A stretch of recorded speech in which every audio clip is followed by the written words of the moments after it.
Salut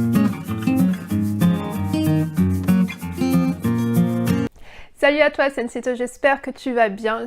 Si tu ne me connaissais pas avant maintenant, je suis Suzy de Suzy S et de Suzy S in Spain. Et dans la vidéo d'aujourd'hui, je vais vous parler des séries en espagnol ou espagnol que je préfère. En fait, la plupart des séries sont des séries venant d'Espagne, mais il y a 2 ou 3, je crois, séries qui sont juste en espagnol, qui viennent du Mexique, il me semble. Et donc la première série que j'adore et que j'adore, que je préfère, une des séries que je préfère, c'est la Chicas del Cable. La Chicas del Cable, ça se passe, alors mes dates ne sont pas très bonnes, mais la Chicas del Cable, ça se passe, je crois, en l'an 30-40, ou dans les années 50. Bref, on va dire entre les années 1920 et les années 1950, en Espagne, dans la compagnie de téléphone, et il y a et ça commence avec Lydia, la personnage principale, qui c'est une voleuse en fait. Et donc elle va dans la compagnie de téléphone pour voler quelque chose, mais elle se fait passer pour une opératrice de téléphone. Parce qu'avant, si vous ne le savez pas, avant il y avait des gros machins, il fallait connecter des fils et reconnecter des fils pour que les appels y passent, enfin bref. Et donc elle va se faire passer pour quelqu'un comme ça, et après il va se passer d'autres choses. C'est ce que j'aime bien aussi, c'est l'intrigue et les personnages. Et aussi, il y a un message très fort de la libération des femmes en Espagne, qui est en Espagne un pays très macho. Et quand dans la plupart des pays, dans ces années-là, les femmes ne sont pas trop respectées, elles n'ont rien de rien faire. Une de ses camarades c'est une femme battue, elle a pas le droit, ils n'ont pas le droit d'avoir de compte en banque sans l'autorisation du mari, ils n'ont pas le droit de travailler sans l'autorisation du mari. Et donc il y a plein d'autres petites intrigues comme ça. Donc il y a les intrigues de la voleuse, qui son identité est cachée. Elle va retrouver son premier amour, après elle va tomber amoureuse, après il va se passer d'autres trucs, il y aura des meurtres, il y aura de la corruption et tout, c'est juste très bien. Ce que j'aime bien aussi, c'est que ça se passe dans cette période-là, l'histoire, parce que les costumes et tout, je trouve ça très élégant et très chic.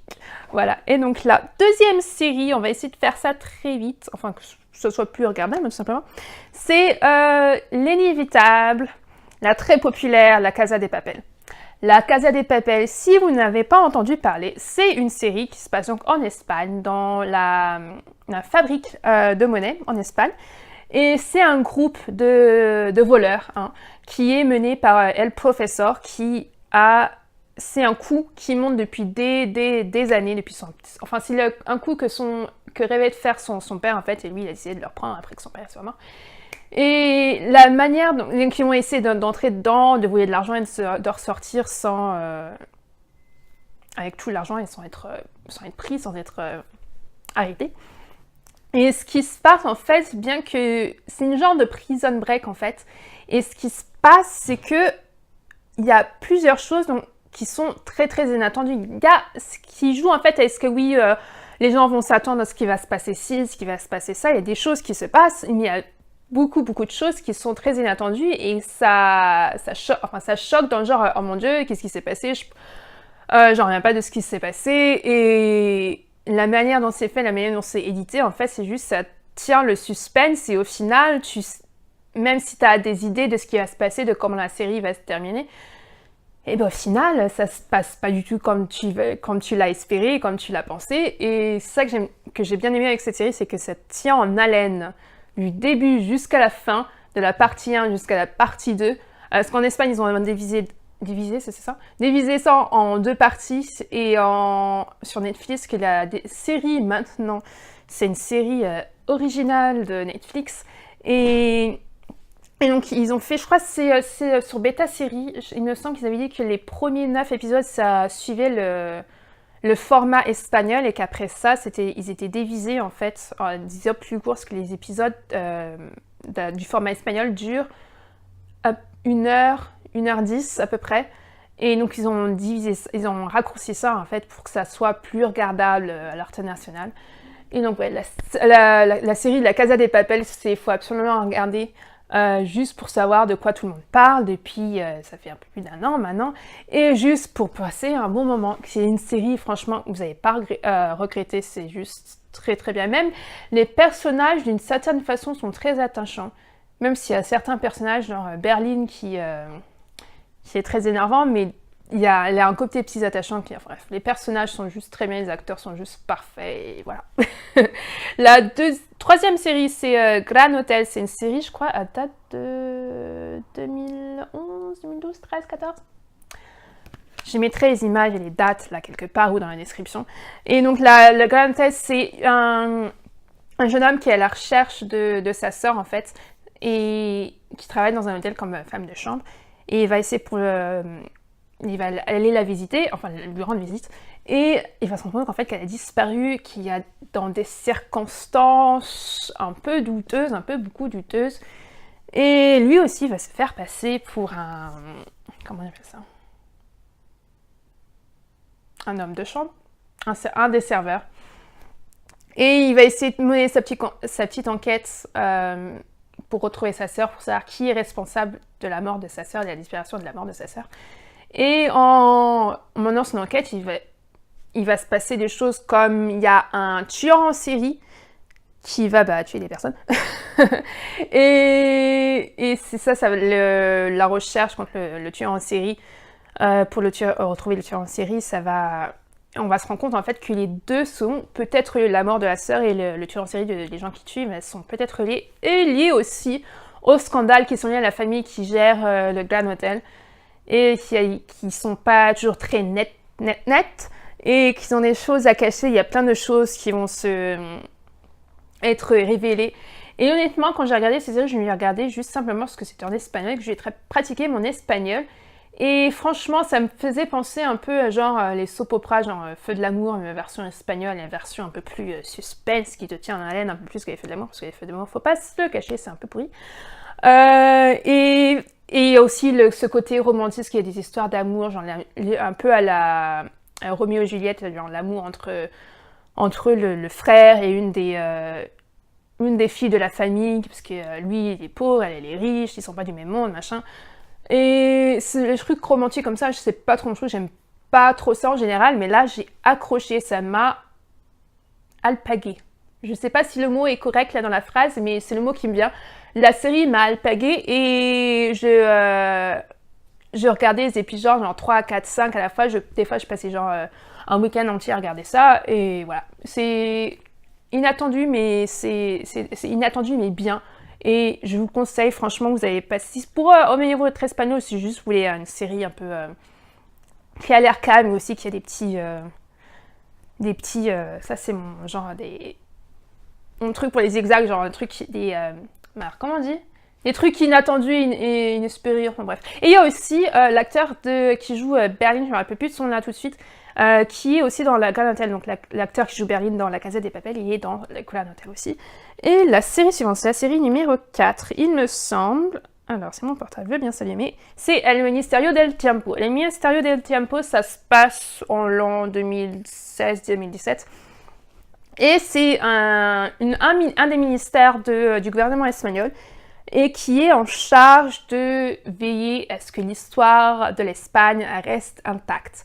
Et pour ce faire, il se rend grâce à des portes dans le passé pour réparer réparer des événements qui devaient se passer mais qui ne se passent pas comme prévu à cause, j'imagine, du paradoxe temporel. Et pour éviter, par exemple, il y a une histoire, c'est avec la Seconde Guerre mondiale entre, je crois, c'est Franco et Hitler. Franco devait signer un truc, il y a quelqu'un qui a empêché ça de se passer. Donc, la patrouille du Ministerio del Tiempo va à l'époque de là, dans cette époque, pour faire en sorte que l'histoire se passe correctement. Il y a plusieurs histoires comme ça, et ça ne concerne pas forcément juste les histoires politiques, les histoires de guerre, mais aussi des histoires par rapport à l'art. Il y a un des employés du ministère du temps de 2016 qui est Diego Velázquez, qui est un des très très bons et un des très célèbres peintres espagnols, qui lui, il est en charge de faire des portraits robots en gros de personnes. Et il y a je me rappelle plus l'épisode, mais c'est en gros pour que il y a des épisodes pour que toutes ces œuvres, pour que l'histoire en 2016 se passe comme ça s'est passé avant. Il y a un des épisodes où il faut que un grand nombre de ces œuvres se brûlent. Et pour que, évidemment, l'histoire se passe comme devait se passer. Il y a d'autres pour que lui, il reste en vie. Pour d'autres personnages comme Don Quixote, c'est qui? Cervantes. Pour que Cervantes écrive et publie Don Quixote qui a changé la littérature espagnole, il faut que la patrouille retourne là, dans la période de Miguel de Cervantes, et pour qu'il écrive, réécrive et publie Don Quixote pour que ça change l'histoire. Enfin, pour que l'histoire, c'est pas... Enfin bref, il y a plein d'histoires comme ça qui se passent, et franchement, c'est très accrocheur, j'aime bien. J'aime beaucoup ces séries, je suis très déçue que la série est arrêtée. Et d'après mon prof d'espagnol, c'est parce que les gens ne regardaient pas assez. C'est un peu comme Sense8, il faut regarder Sense8 et il faut regarder les séries bien comme Misterio del Tiempo et La Casa de Papel, parce que sinon après les séries s'arrêtent et c'est dommage. Ce qu'il y a avec avec La Casa de Papel, franchement je comprends pas pourquoi il y a une saison 3, mais super, il y a une saison 3, mais l'intrigue, je me demande où elle va aller. Mais avec le Misterio del Tiempo, ils auraient pu continuer à faire ça pendant de nombreuses saisons, enfin bref. Il y a 3 saisons qu'il faut absolument regarder. Et en parlant de Misterio del Tiempo, il y a un acteur dedans, c'est Roberto Sancho, son nom. Je suis sûre que son nom de famille c'est Sancho parce que c'est le même que le mien. Et Roberto, je suis pas sûre, mais il me semble que c'est correct. Et aussi dans la série suivante, il joue... Dans le Misterio del Tiempo, il joue Julian. Et dans la série d'après, je ne me souviens plus de nom de son personnage, mais c'est le personnage principal. Et la série, c'est Mar de Plástico. Et la série s'appelle Mar de Plástico parce que c'est une série policière en fait, et les meurtres se passent sur des terrains agricoles, et c'est enfin dans des serres en fait, et les serres sont... l'outil principal des serres, c'est du plastique, et ça s'étend sur des hectares, et ça ressemble à une mer, c'est du plastique, mer de plastique, Mar de Plástico. Ils n'ont pas été chercher loin, mais en même temps c'était très logique. Et donc le personnage principal de Roberto Sancho mène l'enquête sur une série de meurtres qui se passe à Campo Amargo, au sud de l'Espagne, non loin d'Almeria. C'est une série, ils disent au début c'est une série, enfin pas une série. C'est une ville imaginaire que bref, pour se dédouaner de ce qui se passe, il a des similitudes avec la ville, le plastique, parce que la Mar de Plástico, elle existe vraiment, n'est-ce pas, la ville Campo Amargo n'existe pas, mais la Mar de Plástico existe vraiment, il y a beaucoup de cultivation de légumes qui se passe là-haut.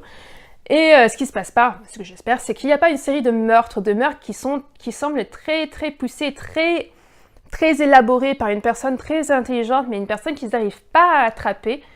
Et tout le monde dans la ville, pratiquement, est suspect.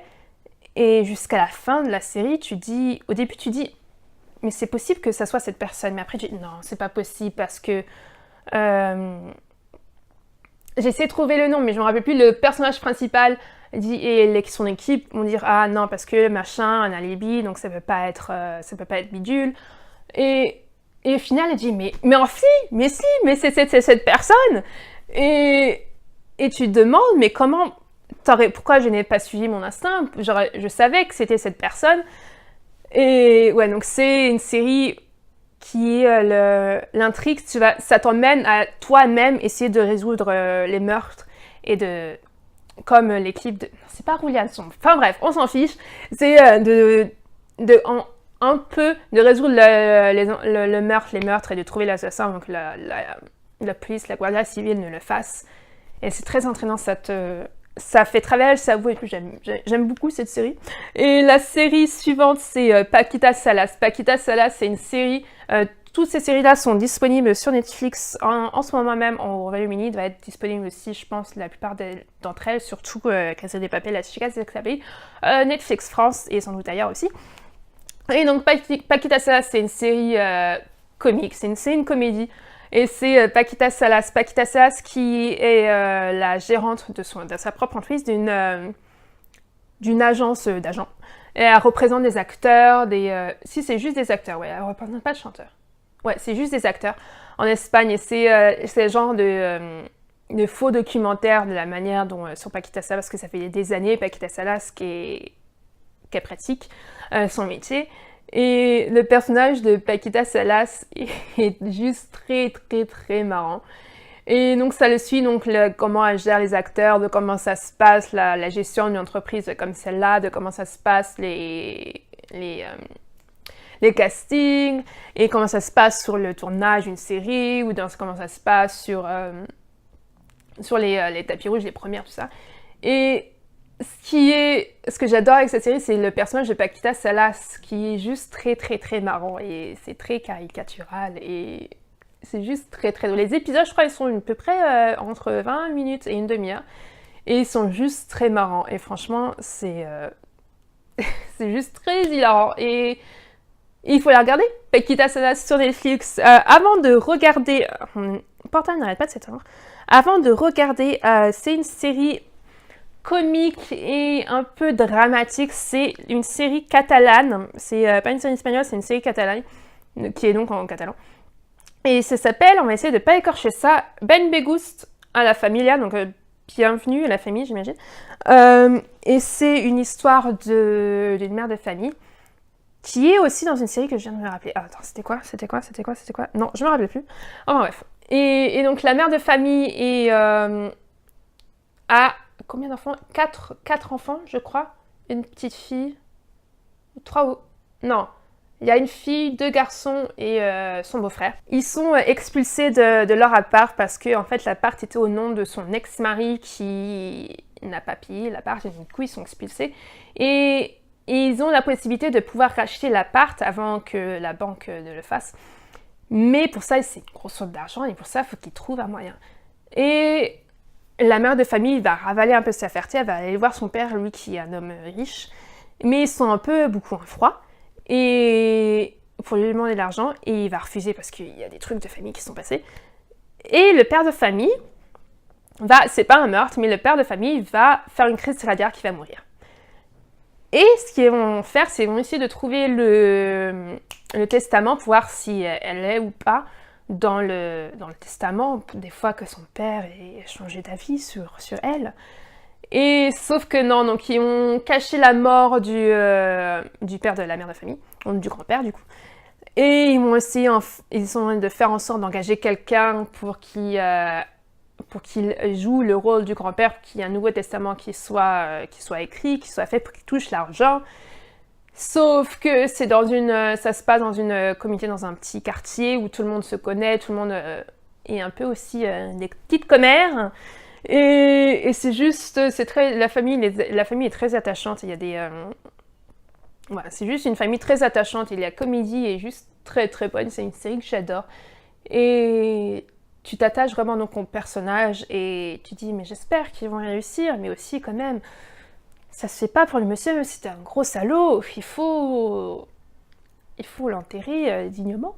Ouais, parce que s'ils font du corps, c'est genre ils le cachent au début dans un petit cabanon dans le jardin, sauf qu'après ils mettent plein de trucs surgelés sur lui pour qu'il pourrisse pas trop vite. Sauf qu'après, bon, forcément, c'est dehors, c'est en Espagne, les trucs fondent, et du coup, ça pourrit, et après, il y a l'odeur, après, il y a des mouches, et après, ils essayent de le trimballer, après, ils le mettent dans un... Enfin, bref, faut regarder la série, c'est juste très, très, très bon, il y a des sous-titres qui sont disponibles, mais franchement, c'est juste très, très, très marrant. Une des dernières séries d'Espagne, cette fois-ci, enfin 2 séries, c'est Velvet et Velvet Collection. Velvet, ça se passe à peu près aussi dans les années 50-60 en Espagne. Et il y a un acteur dedans que vous allez adorer, c'est Miguel Ángel Silvestre qui joue dans Lito dans Sense8. Il joue dans cette série que j'ai encore oublié le prénom. L'un des personnages principaux. Et donc ça suit donc lui, mais surtout principalement sa chérie, dont je me rappelle pas aussi le prénom, parce que j'ai une mémoire très pourrie. Et donc ça le suit eux, parce que c'est une couturière, et lui c'est le fils, l'héritier de la maison de couture, et elle, ils sont un peu amoureux depuis qu'ils sont très petits. Mais sauf qu'ils viennent de 2 mondes, il faut pas qu'ils sortent ensemble, machin et tout.